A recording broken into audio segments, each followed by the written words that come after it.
السلام عليكم ورحمة الله وبركاته. أهلا بكم جميعا في فيديو جديد.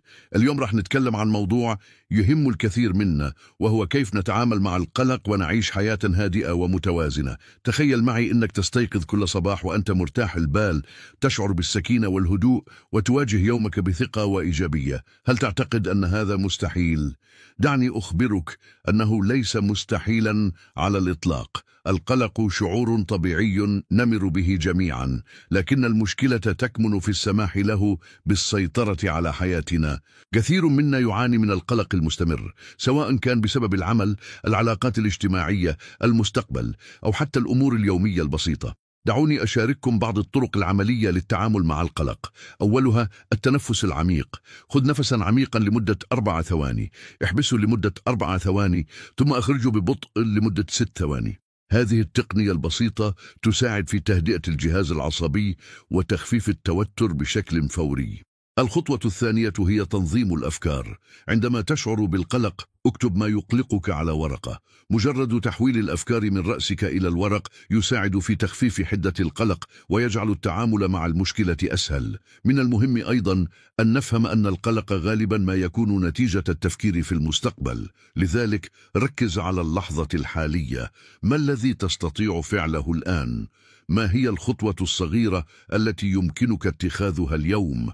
الحركة والنشاط البدني من أقوى الأدوات لمحاربة القلق. لا يلزم أن تكون رياضيا محترفا، 30 دقيقة من المشي اليومي كافية لتحسين مزاجك وتخفيف التوتر. النوم الجيد أساسي للتعامل مع القلق. حاول أن تنام وتستيقظ في نفس الوقت يوميا، وابتعد عن الشاشات قبل النوم بساعة على الأقل. غرفة نوم هادئة ومظلمة تساعد في الحصول على نوم عميق ومريح. العلاقات الاجتماعية الإيجابية مهمة جدا. تحدث مع أصدقائك وعائلتك عن مشاعرك. لا تخجل من طلب المساعدة. التحدث مع شخص تثق به يمكن أن يخفف الكثير من الضغط النفسي. غذي عقلك بأفكار إيجابية. اقرأ كتبا مفيدة، استمع لمحتوى إيجابي، وابتعد عن الأخبار السلبية والمواقف التي تزيد من قلقك. تذكر دائما أن الله معك. الصلاة والدعاء والذكر من أقوى الأدوات الروحية التي تساعد في تحقيق السكينة والطمأنينة، كما قال تعالى: ألا بذكر الله تطمئن القلوب. إذا كنت تعاني من قلق شديد يؤثر على حياتك اليومية، لا تتردد في استشارة متخصص نفسي. العلاج النفسي ليس عيبا، بل هو خطوة شجاعة نحو حياة أفضل. أخيرا، تذكر أن التغيير يحتاج وقتا. لا تتوقع أن تتخلص من القلق بين ليلة وضحاها. ابدأ بخطوات صغيرة واحتفل بكل تقدم تحققه مهما كان بسيطا. وقبل أن أختم، أود أن أذكركم أن كل شخص منا يمر بفترات قلق، وهذا أمر طبيعي.